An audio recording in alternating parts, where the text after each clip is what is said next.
me come, sir? Yes, please do. Good morning, sir. Good morning, sir. Good morning. Please take your seat. You're Anshu Kumari. Yes, sir. Anshu, आपका interview का जो medium है वो हिंदी रहेगा? Yes, sir. ठीक है। अंशु, आपने शायद महसूस किया होगा कि हम तमाम कोविड सावधानियों को बरत रहे हैं Yes, sir. और इस वजह से कई सारे कदम हम लोगों ने उठाए हैं। हम लोग मास्क इस्तेमाल कर रहे हैं, हम लोग सैनिटाइजर्स इस्तेमाल कर रहे हैं, बाकी कदम भी उठाए। एक कदम ये भी है कि आपकी कुर्सी को पर्याप्त दूरी पर रखा गया है। तो एक तो बुरा ना माने कि आपको इतनी दूर क्यों बैठाया जा रहा है, Yes, ठीक है। ये आपकी सुरक्षा के लिए है, बाकी लोगों की सुरक्षा के लिए।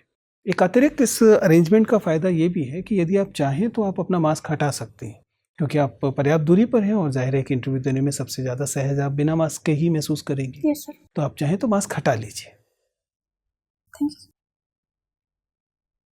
कंफर्टेबल हैं? Yes, sir. चलिए तो फिर बातचीत शुरू करें। सबसे पहले तो मैं चाहता हूं कि बिना अपने नाम को दोहराए हुए अपनी जाति, अपने धर्म, अपने समुदाय या अपने ज़िले का कोई नाम लिए बिना अपना परिचय दीजिए। सर, मैंने graduation BTech electronics and communication engineering Abdul Kalam technical university से किया है और मैंने 12th की पढ़ाई DAV पब्लिक स्कूल पटना से की थी। इसके पहले मैंने 10th की पढ़ाई पाटलिपुत्रा सेंट्रल स्कूल से पटना से की थी। उसके बाद 2019 में पास आउट होने के बाद मैं BPSC की तैयारी कर रही हूँ। कुल मिलाकर आपने बीटेक किया, उसके sir. बाद आप बेरोजगार हो गई तो घर बैठ गई और उसके बाद आप परीक्षा की तैयारी कर रही हैं। Yes, sir. ये इंजीनियरिंग आपने क्यों की थी?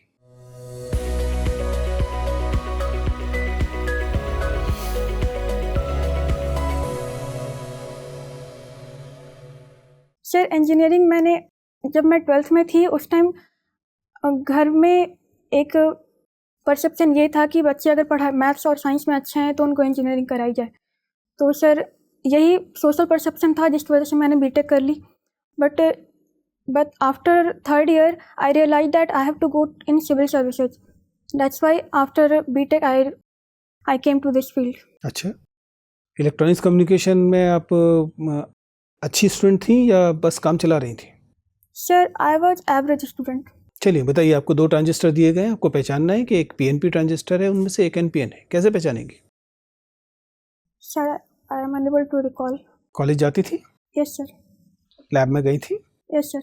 ऑसिलोस्कोप देखा था? Oscilloscope, yes sir. बताइए उसके टर्मिनल्स क्या क्या होते हैं? ऑसिलोस्कोप की सामने इस पे कौन कौन से टर्मिनल होते हैं? Sorry sir.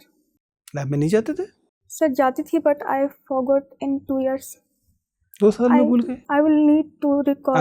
हमको केवल साल भर की 1.5 साल की ट्रेनिंग देंगे एडमिनिस्ट्रेशन के लिए, 2 साल में आप भूल जाती हैं, तो तीसरे साल आप नौकरी कैसे करेंगी? सर, मैं उस फील्ड से जुड़ी रहूंगी तो मुझे नहीं लगता कि जो मैं ट्रेनिंग में बताया जाता है वो लगातार इस्तेमाल थोड़ी ना होता है, वो तो जब जरूरत पड़ती है तब इस्तेमाल होता है।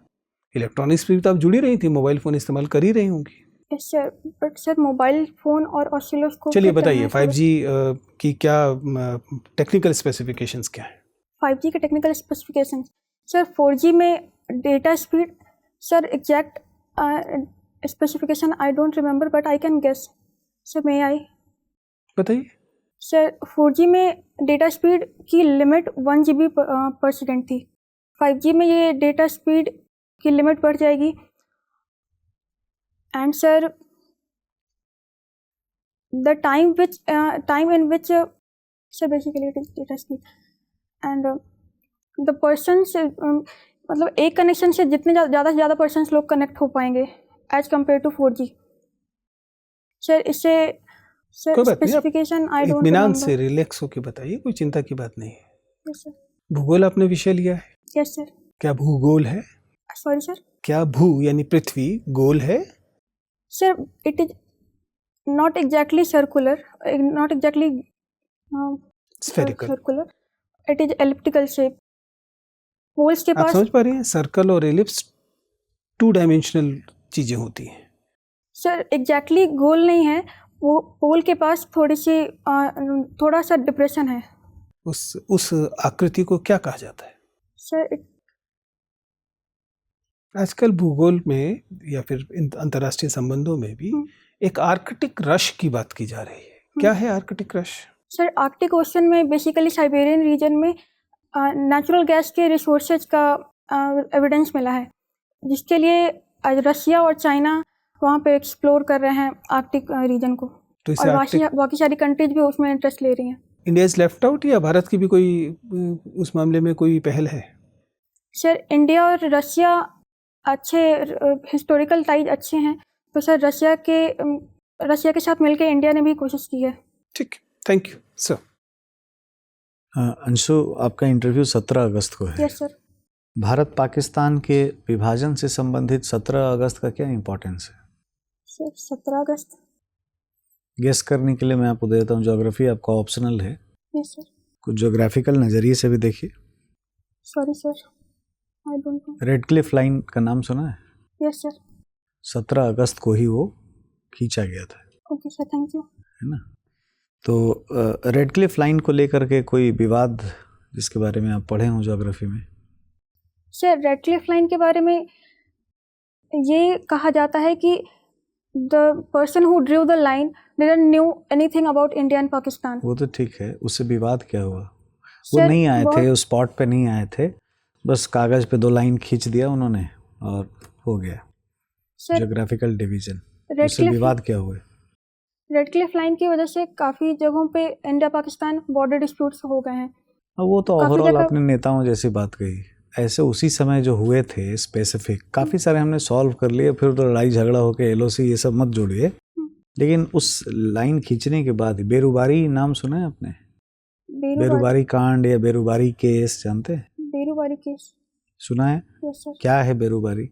Sir I know a supreme court judgment about Berubari case. हाँ, तो ठीक है, वो तो जजमेंट है। क्या बेरुबारी इज व्हाट? ये एक थाना है, न्यू जलपाईगुड़ी जो है ना, उसका एक थाना क्षेत्र है जिसमें वो डिवीजन नहीं हो पाया था और रेड क्लिफ ने कह दिया था कि ये इसको आपसी बातचीत से लोग कर लेंगे, तो नेहरू नून समझौता हुआ था। खैर छोड़िए, आपका ज्योग्राफी है। तो आप ये बताइए कि हम लोगों को हमारे जो ज्योग्राफिकल लोकेशन है, हम एग्रीकल्चर में क्या ऐसा कर सकते हैं जिससे इंडिया तेजी से आगे बढ़े? किस तरह की क्रॉपिंग पैटर्न हम करें? अब क्रम से बताइए, नॉर्थ इंडिया में क्या कर सकते हैं, साउथ में क्या कर सकते हैं, नॉर्थ ईस्ट रीजन में क्या कर सकते हैं?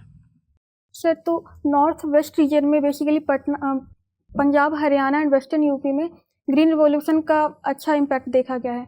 बट सर इसकी एक कमी भी है, जो कि यहाँ की नेचुरल रिसोर्सेज पोल्यूट हो गई हैं। सॉइल में केमिकल्स की वजह से पोल्यूट हो गया है। वाटर टेबल भी डाउन हो गया है क्योंकि ग्रीन रिवॉल्यूशन में HYV सीड्स की वजह से इरिगेशन ज़्यादा लगती है। ठीक है सर, नॉर्थ वेस्टर्न रीजन में हमें ऑर्गेनिक फार्मिंग की तरफ मूव करना चाहिए, या फिर climate resilient, we should move towards sustainable farming so that we can retain the nutrients in the soil and we can also retain the water table. So sir उसके बाद north east India में basically eastern UP, Bihar and north eastern states, sir इधर green revolution का उतना अच्छा impact नहीं देखा गया था। तो सर और यहाँ पे सर अगर बेसिकली हम लोग बिहार की बात करें तो यहाँ पे फार्म मैकेनाइजेशन बहुत ही लो है और सर लैंड होल्डिंग कैपेसिटी बहुत कम है, 0.039 हेक्टेयर पर कैपिटा। चलिए ठीक है, आपने इंजीनियरिंग जो किया है APJ अब्दुल कलाम इंस्टीट्यूट कहीं आपने बताया, अब्दुल कलाम के नाम में APJ क्या है? अबुल पाकिर जैनुल आबिदीन। क्या नाम है ये? ये नाम में इतना बड़ा नाम क्यों है? सर ये उनके फादर का नाम है। तो फादर कौन से हैं इसमें? अबुल हैं, पाकिर हैं या जैनुल आबिदीन है? Sir can I guess? हाँ करिए please. Zainul Abidin. Right, good. आपने दयानंद एंग्लो वैदिक स्कूल से भी पढ़ाई की है, DAV? Yes sir.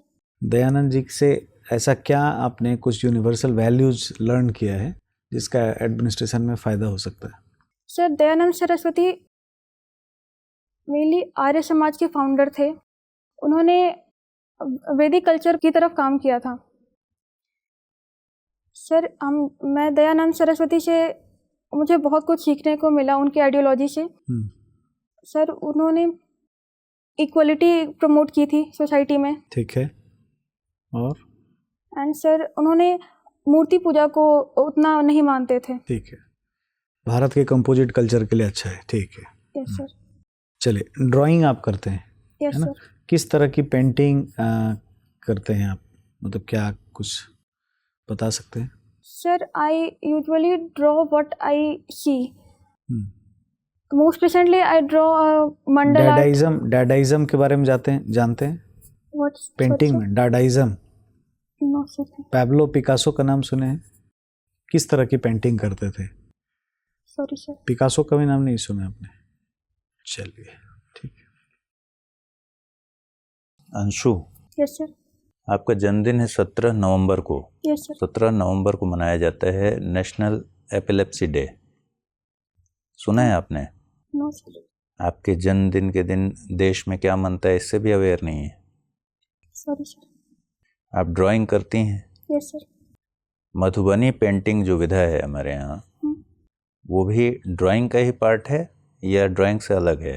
Sir Madhubani painting को सर मेरे हिसाब से मुझे लगता है कि ये ड्राइंग का ही पार्ट है. ड्राइंग का ही पार्ट है. Yes sir.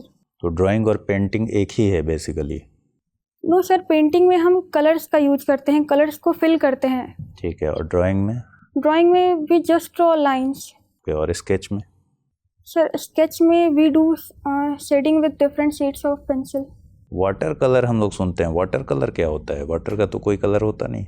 सर वाटर में कलर को मिक्स करके यूज करते हैं, इसलिए उसे वाटर कलर बोलते हैं. Yes sir. I guess. आप जानती नहीं है ना वाटर कलर क्या होता है? No sir. अनुमान लगा रही हैं. Yes sir. तो फिर ऑयल कलर किसको बोलते हैं? उसमें ऑयल मिला देते होंगे.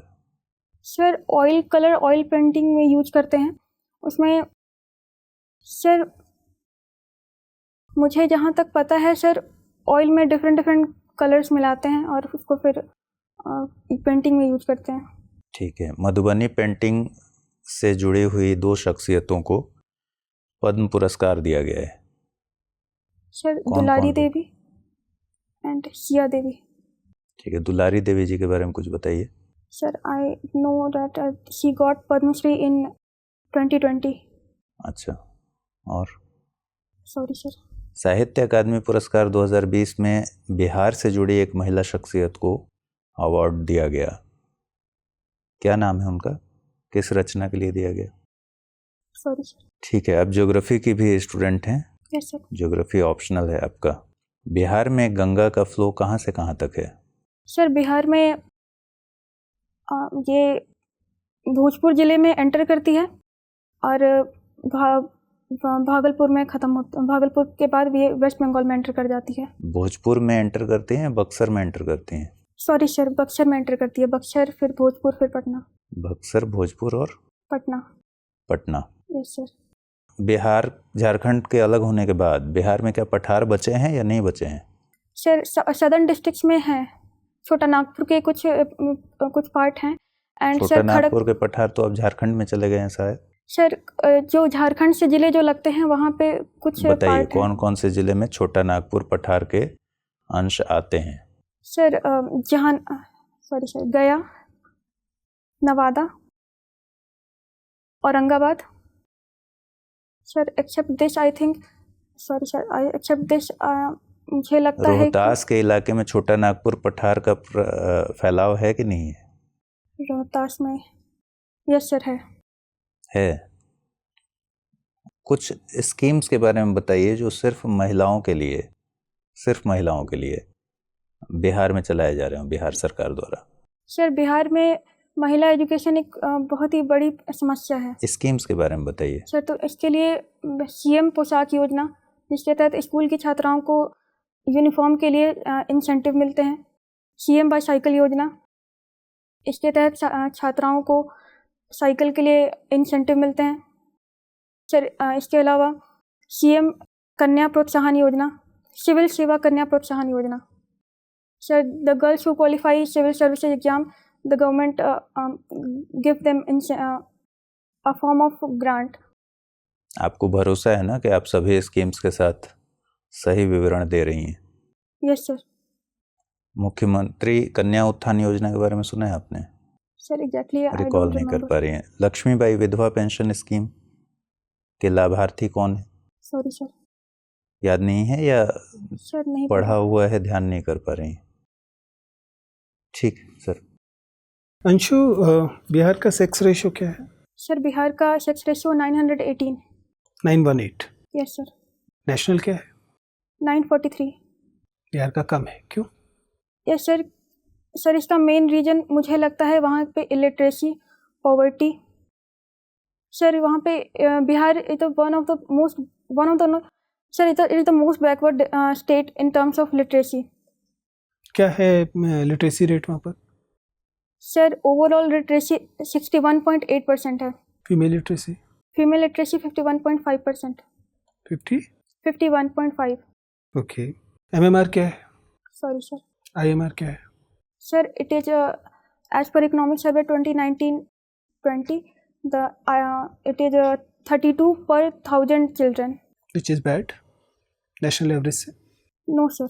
नेशनल एवरेज क्या है? Sir it was 33 per 1,000 children. Anshu, ये बताइए कि आप बिहार में पटना से पढ़ी हैं, पटना के अलावा किन किन देश के शहरों में आप रही हैं? सर मैं ग्रेटर नोएडा में रही हूँ। ग्रेटर नोएडा में रही? Yes sir. दिल्ली ही हो गया एक तरह से। Yes sir. मुझे बताइए कि अगर आप दिल्ली में महिलाओं की स्थिति देखें, दिल्ली में अपनी हम उम्र लड़कियों को देखें और अपने गृह जिले में देखें, तो वे ऐसी कौन सी 3 चीज़ें आपको दिखाई देती हैं जिनसे आप इसलिए वंचित हो गई क्योंकि आपका जन्म आपके ज़िले में हुआ? सर मुझे ऐसा नहीं लगता कि मैं किसी चीज़ से वंचित रही अपने ज़िले में जन्म होने के कारण। सर मुझे वहाँ पे प्रॉपर एजुकेशन मिल सकी। कुछ परेशानियाँ थी क्योंकि सर मैं गांव में रही थी तो मुझे स्कूलिंग के लिए काफ़ी ट्रैवल करना पड़ता था। तो एक तो वंचना आप खुद ही बता रही हैं, एक वंचित तो ये है कि आपका स्कूल बहुत दूर था, आपको चलना पड़ता था, सो अन्य परेशानियाँ थी। ऐसी 2 और खोज लीजिए। सर इसके अलावा मुझे नहीं लगता मैं किसी चीज़ से वंचित रही। जैसे आप अपने गांव में पिज़्ज़ा ऑर्डर कर लेती थी? सर पिज़्ज़ा ऑर्डर करना सर ये बेसिक नेसेसिटी नहीं है। बेसिक नेसेसिटी तो बात ही नहीं की। मैंने कहा ऐसी कौन सी चीज़ें हैं जिनसे दिल्ली जैसे शहर की लड़कियों को वो उपलब्ध होती हैं और आपको इसलिए उपलब्ध नहीं थी क्योंकि आप अपने गृह जिले में थी। अच्छी बुरी बात की तो बात ही नहीं कर रहे। और अब सोच के बताइए।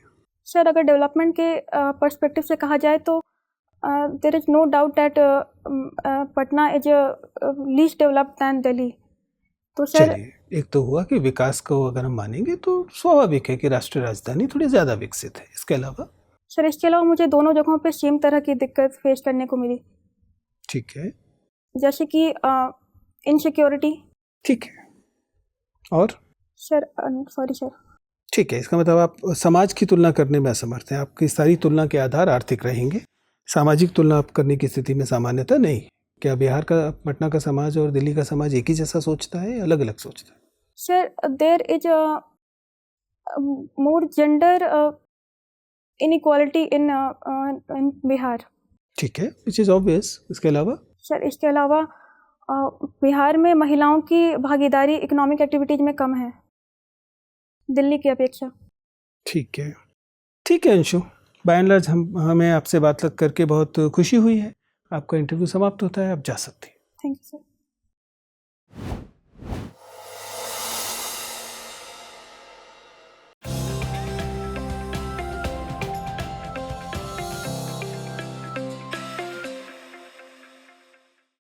KQC,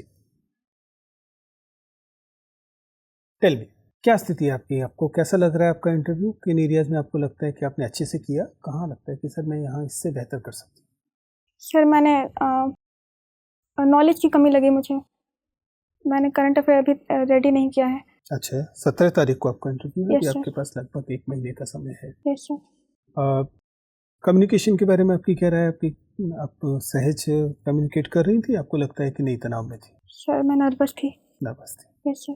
देखिए, ये वो एरिया है जिस पर आपको प्राइमरीली काम करना है शुरुआत में। नॉलेज तो जाहिर है कि आप एक इम्पॉर्टेंट इंटरव्यू के लिए जा रही हैं तो पढ़ेंगी ही। जो चीज़ें रह गई उन्हें ध्यान से देखेंगी, अपना बैकग्राउंड सब्जेक्ट देखेंगी, अपना ऑप्शन देखेंगी, अपना स्टेट देखेंगी। इन चीज़ों को जितना रिवाइज कर सकते हैं, करंट अफेयर्स और इन जनरल चीज़ों को, उन्हें आप करेंगे ही। और आई एम श्योर कि आपकी सूची में होगा कि आपको ये काम करना है, तो उसे कीजिए ध्यान से, वो इम्पॉर्टेंट है। इसके अलावा जो कम्युनिकेशन का एरिया है उसमें यू नीड टू अंडरस्टैंड कि आपको वे कौन से एरियाज हैं जिनको आइडेंटिफाई करना है। मुझे 2 चीज़ों को विशेष तौर पर इंडिकेट करना है। एक, आपके जो वर्बल कम्युनिकेशन है उसमें बहुत ज़्यादा प्रभाव दिखाई देता है आपकी एंजाइटी और आपके नर्वस होने का।